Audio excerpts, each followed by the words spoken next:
Hello, my name is Paola Mercado. This is my final project for the Health Science Practicum, and today I'll be going over some things about the course and my experience with it. Alright, so in this slide I basically just have the table of contents for everything. So I'll just be going over the course itself, being at the hospital, what you may encounter there, choosing a site, medical terminology, and then finally my experience.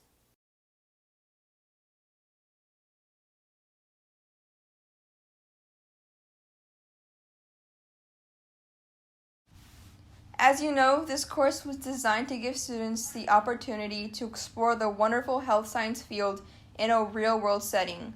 Unlike other classes, you're not actually able to visit the various offices and clinics, which is why this class is so amazing. Again, this class allows you, the student, a glimpse on what actually happens in the day-to-day of these specialists and professionals. So, ask questions while you're there. This is the perfect opportunity to speak up and be curious. So please ask questions, because this is really one of the best moments you have to do so. And I can tell you, most people there will be more than glad to answer any questions you have about their job. And speaking about being in a real-world setting, Seton Hospital is one of them.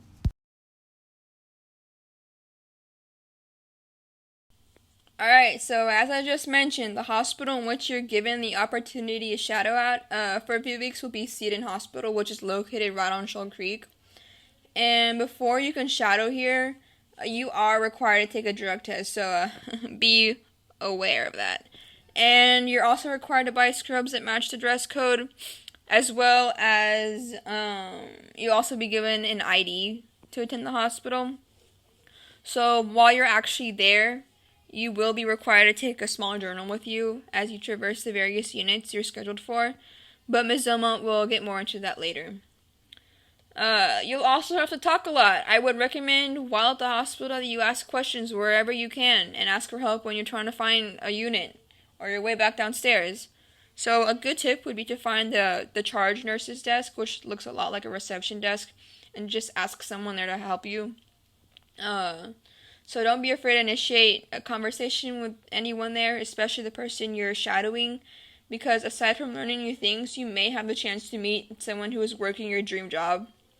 I certainly was bestowed this opportunity, and I gladly took it as a time to ask some questions. So, like I said probably 100 times by now, ask questions!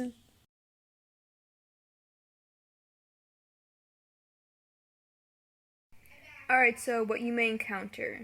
So while visiting any healthcare facility, specifically this hospital, you may encounter what they call a code silver. I'm pretty sure that's what it's called.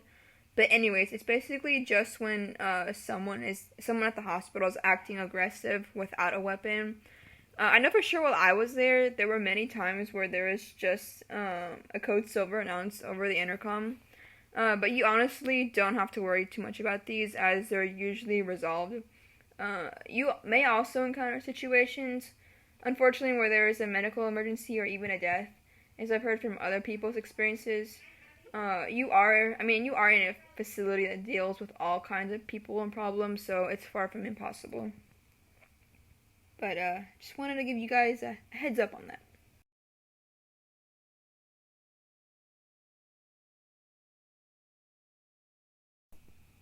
Okay, so our next topic is about choosing a site. So if you choose to attend the hospital, if you choose not to attend the hospital, or you've already finished shadowing at the hospital, you're given one of two options, which is either choosing a site or staying in class to study midterm, which I will get to next.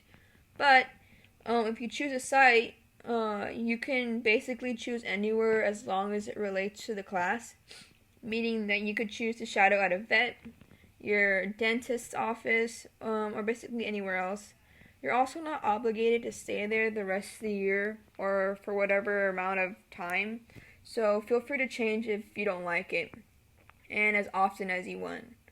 A very important thing to note is that you are responsible for contacting potential sites and communicating with them effectively on your own. So this could be calling them and going in person just to see if they even will allow you to go there. And then you could probably email them after that if they say yes. This is, of course, unless you have connections already. So, if you choose not to find a site after student, or you cannot find one, you are required to come in class and study medical terminology.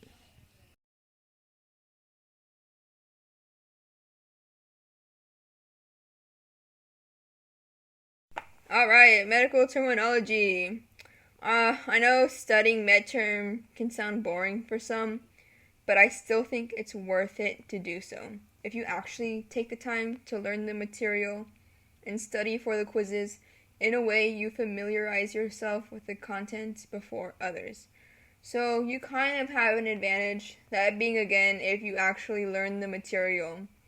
Through this, you learn to build an effective way to memorize each individual, suffix, prefix, and core words of the many terminology words you have to memorize. You also have the benefit of not having to call in, fill out a timesheet, or drive yourself around because you'll be in class. And there aren't many people who usually take up this option. So after you're done with your midterm, you can use whatever you have of the 3 hours you're there to do whatever, which I think is pretty nice.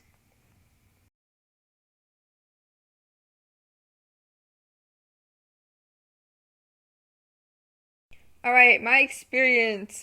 So I really enjoyed shadowing at the hospital, as it was really interesting to see the different things nurses do based on the unit they work at. And it was also really cool to listen to their own experiences, especially when I met a CRNA who was more than happy to talk to me about his job and his journey there, which if you didn't know is which of course you didn't know, but that's what I want to work as in the future. I would also say my favorite units from the hospital had to be endoscopy and the MRI unit. In endoscopy, you go into the an operating room or the OR, and you're given a full body scrub, which is a full body scrub to wear, which unfortunately in my case mine was super huge, so I just looked like a giant blue marshmallow walking down the hall with a big grin on my face. I mean, I had a mask on so you really couldn't see, but it was there for sure. But it's still really cool either way. So the work they do in endoscopy involves putting a patient under anesthesia and essentially sticking like a tube with a camera attached to it down their throat. And the main doctor working with the patient I was observing was really cool, and he was able to explain everything he was doing while showing me what was happening on the camera, like on a monitor. So that was really interesting. And also the MRI is where I met the CRNA, so that had to be my top choices. And also when it came to my experience with MedTerm, I really enjoyed it. Like I said earlier, it's a good chance to get a little bit ahead of everyone else, and it serves as a study hall at times. So overall, my experience with everything was amazing, and I hope you guys have just as a good time as I did. So have fun and keep learning.